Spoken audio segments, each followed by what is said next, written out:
Khan died in a men's room in Penn Station. For days, no one claimed the body. Look at that. Is that beautiful? The money men did not weep because the great ones are impossible to deal with. They're a pain in the ass because they know that if they do their jobs properly, if they just this once get it right, they can actually lift the human spirit, take it to a higher place.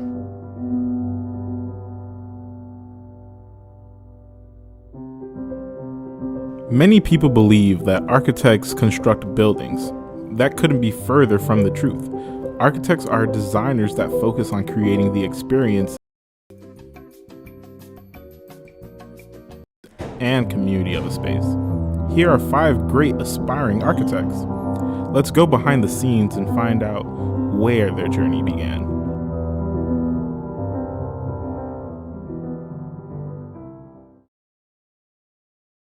I chose architecture because I knew it was a field that participated with the design and expansion of the built environment. I've always loved cities, even as a kid, so when I got older and realized that architecture was a profession I could pursue, I decided that that was the path for me. It would just allow me to be more engaged with the city and play a part in the way we design those spaces.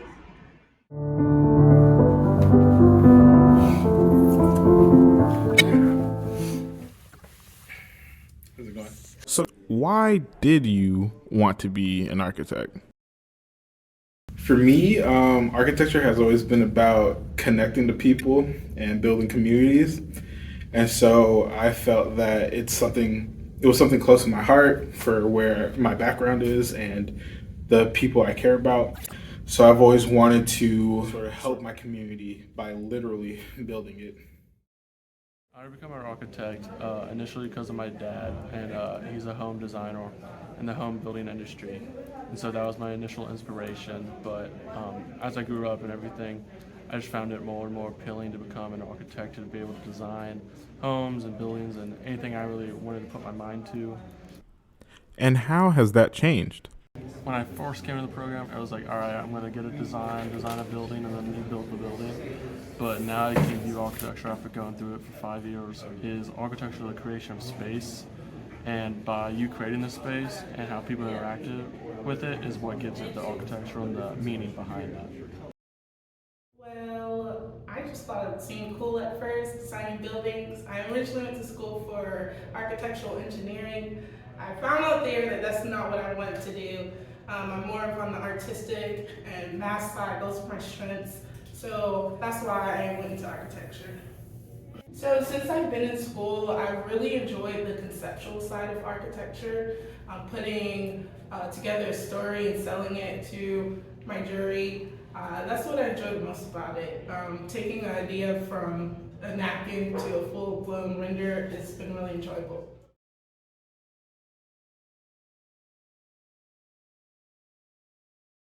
Part about architecture is there are so many different styles to conceptually design a building that may enhance the lives of others.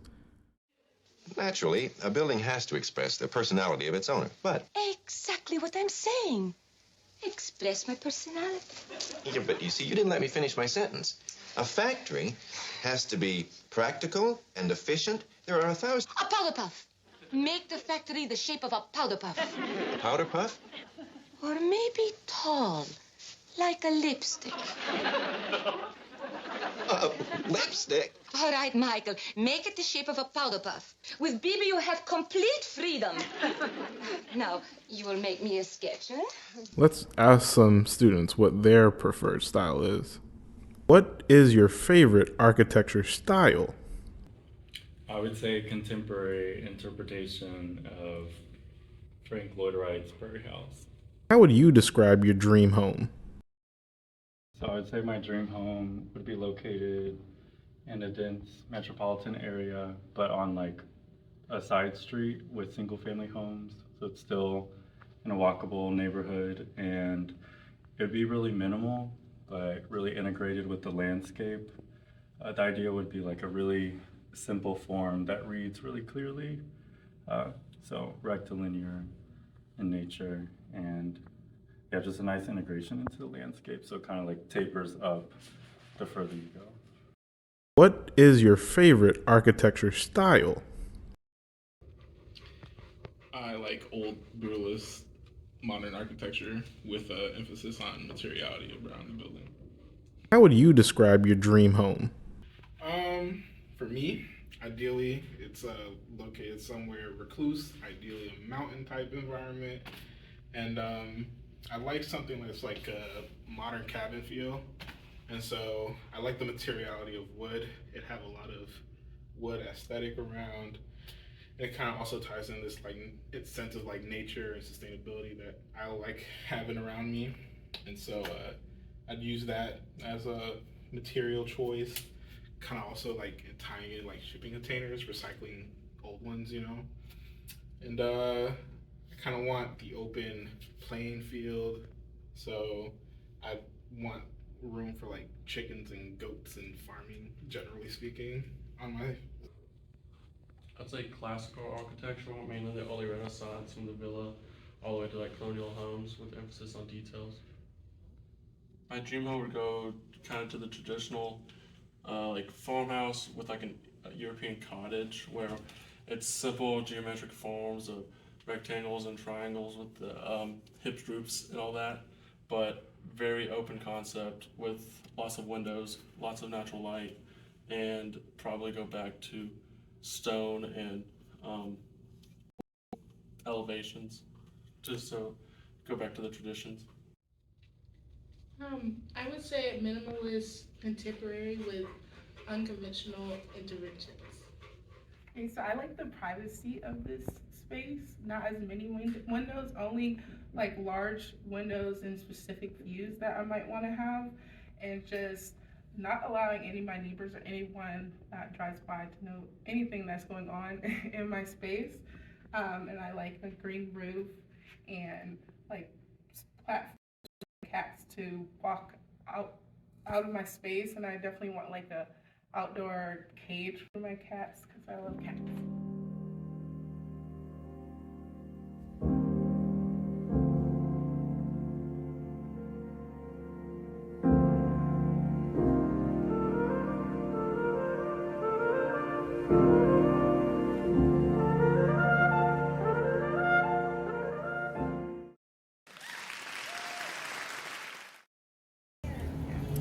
So right now I'm working on this project in Dubai. I'm pretty excited about it. It's only in the schematic design phase right now, but I think I might be flying out next week to meet with the owners.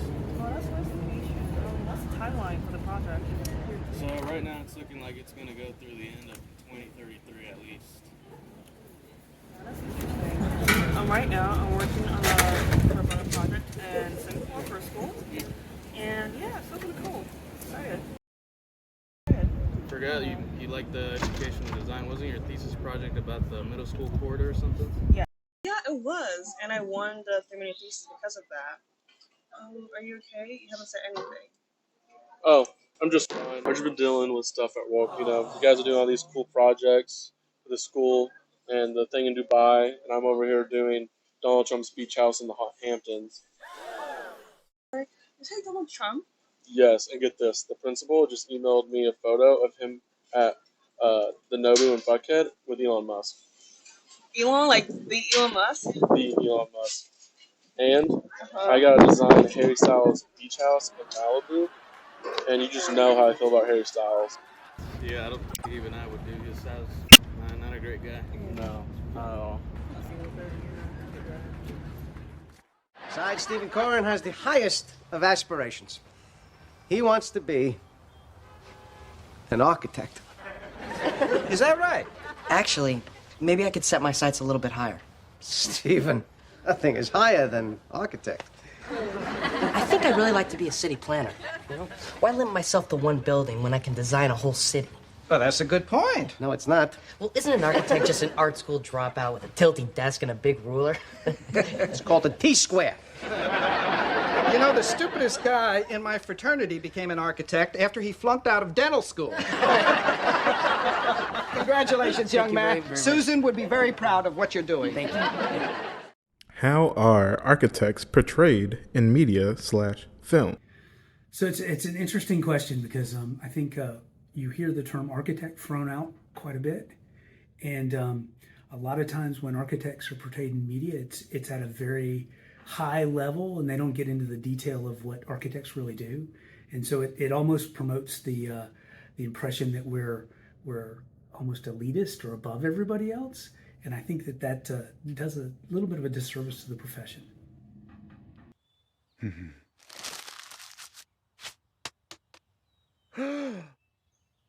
Frank Gehry, you're a genius. Behold, the new Springfield Concert Hall. So in Ayn Rand's book, The Fountainhead, there's one character, Howard Rourke, that is like the prototypical architect, what people think. He works by himself. He works off in his own little studio, and he comes up with these creative ideas. And that is almost so far from the truth that it's not even funny. Architects work collaboratively. We actually try to put all of the pieces together and try to benefit the entire ecosphere working on a project, not just our own. We don't just promote our own ideas. Okay.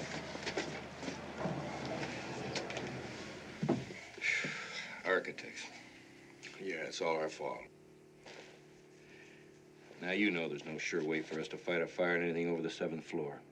But you guys just keep building them as high as you can. Hey, are you here to take me on or the fire?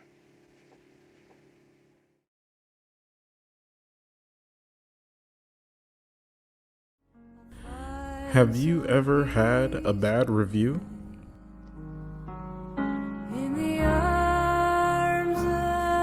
Have you ever had a review that started good and then ended bad?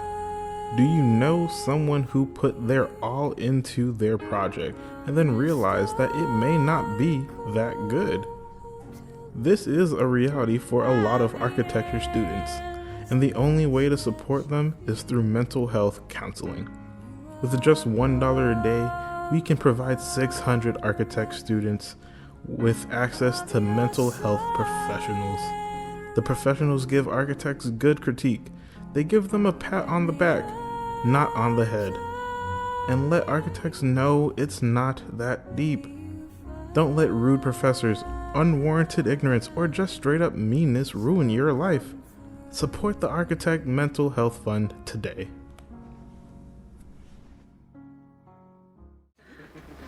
Louis Kahn said, even a brick wants to be something.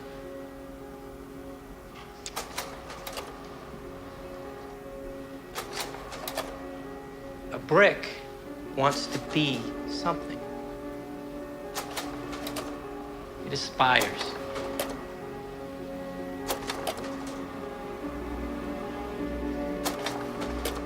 Even a common, ordinary brick wants to be something more than it is.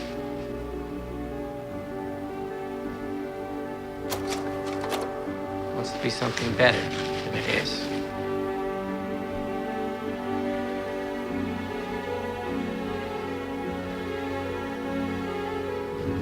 And that is what we must be.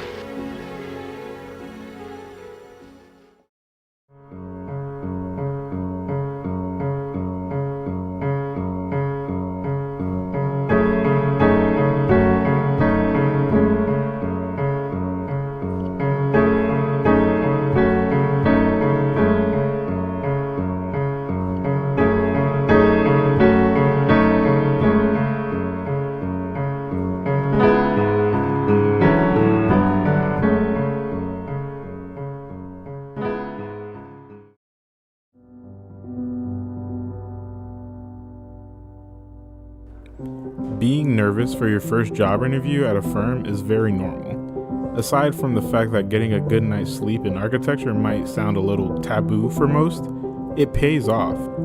From working on projects in studio to maintaining a healthy balance in our lives, the brain can play some tricks on us if we don't get enough rest.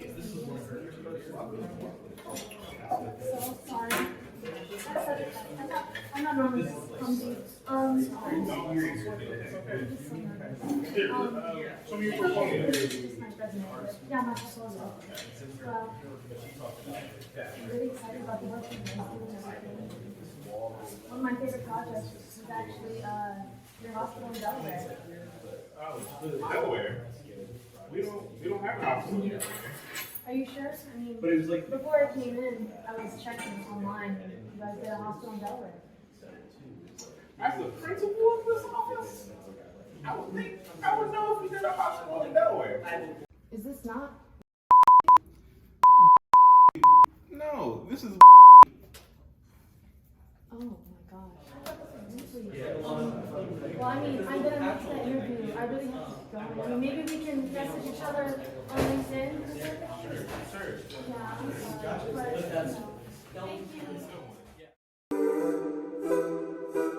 At this point, we've got a firm understanding that the life of an aspiring architect is both invigorating and rewarding.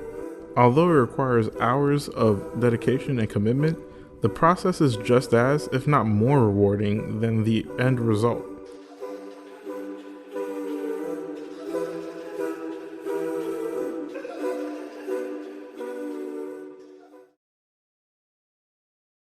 What do you do? I'm an architect. What kind of things do you build? Are you really interested? Yeah. What time do you get off? Wow, it's the red Oh, one? it's magnificent. Terrific. The design's deliberately non-contextual, but I wanted to keep the atmosphere of the street, you know, and the proportions. And in the material, that's unpolished red granite. Oh, is that what? Oh, it has an organic quality, you know? Right. It's almost entirely, wholly interdependent, if you know what I mean. I can't put it into words. The important thing is it breathes. You know, April, people pass by vital structures in this city all the time, and they never take the time to appreciate them. I get the feeling you tune into your environment. Oh, it's really important. What are your favorite buildings, David? You want to see some? Oh, yeah. Well, let's do it. How do you create feeling with inert materials? Now, the Greeks knew how to do it. I've got a picture of the charioteer, 500 BC. When I saw it when I was 40 years old, I started crying, and I thought, that's what I want to do. I want to be able to build a building that makes people, moves them 500 years from now.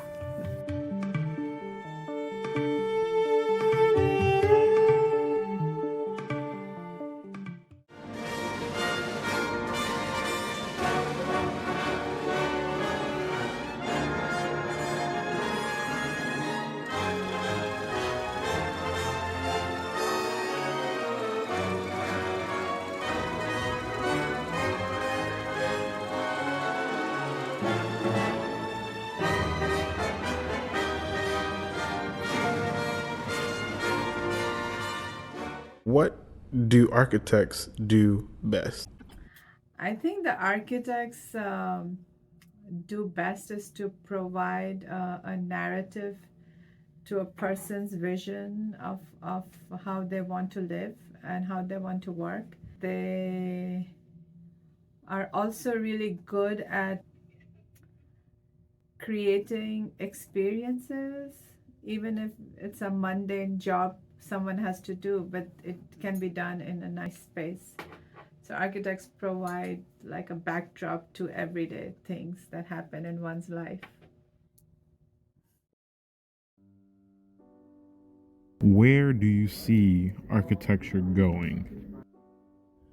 Wow. Well, architecture is very wide and very deep. And I think it includes many disciplines, you know, film, photography,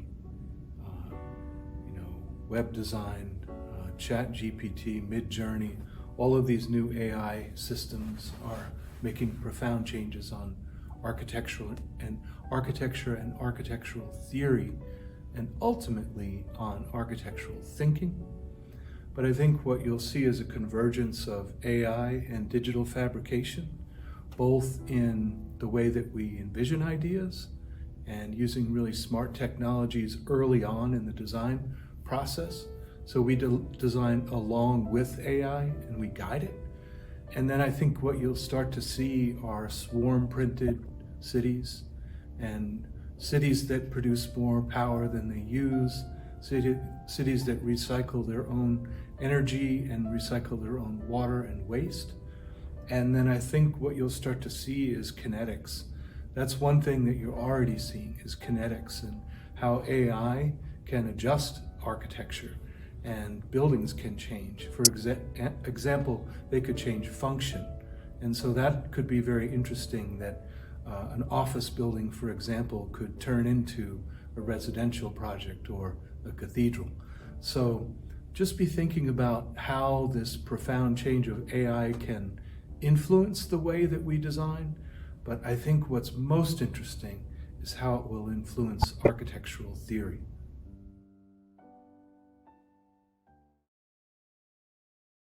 Architecture, at the end, is the art of making buildings. Architecture is the art of making shelter for human beings, period. And this is not easy at all. What is architecture? So architecture for me is space, and space is what engulfs us all the time. And so I think the beauty, the phenomenology that a space can uphold for a person is really important. It improves their quality of life. And so architecture is an experience every day, every moment. Well, what is the architect and what is architecture? You know, I think the first thing is that the architect is an inspired leader and maker. So leading and making is the architect. That's what we are as a collective. And then architecture, for me, what I would say is inspired by Kahn and Zumthor and Ando. Phenomenology is very interesting to me. It's very inspirational. It's becoming AI. So again, there's a connection between, let's say, earth and sky, like Heidegger would describe. And really what we're seeing is that influence is making its way into AI. And you'll see there's a spiritual aspect to AI. But I think the way I would describe it is that it starts with the immeasurable. The immeasurable are ideas. And this is what we, as architects, invite and harness and develop. It moves through the measurable, materials, light and space.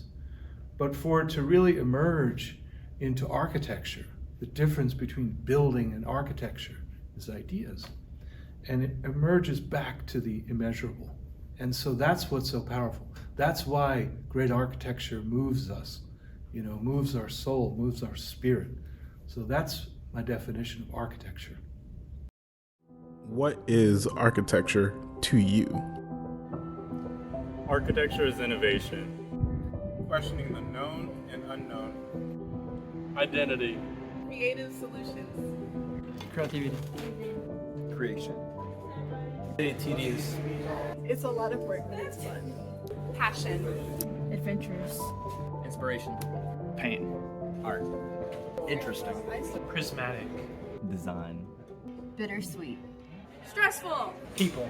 Maybe Creativity. Hope. Rules. Nerve-wracking. Architecture to me means community. Architecture is space. Discipline. Influence. Subjective. Opportunity. Rhythm. Humans. Problem solving. It's art. Sophisticated. I think being intuitive. Time.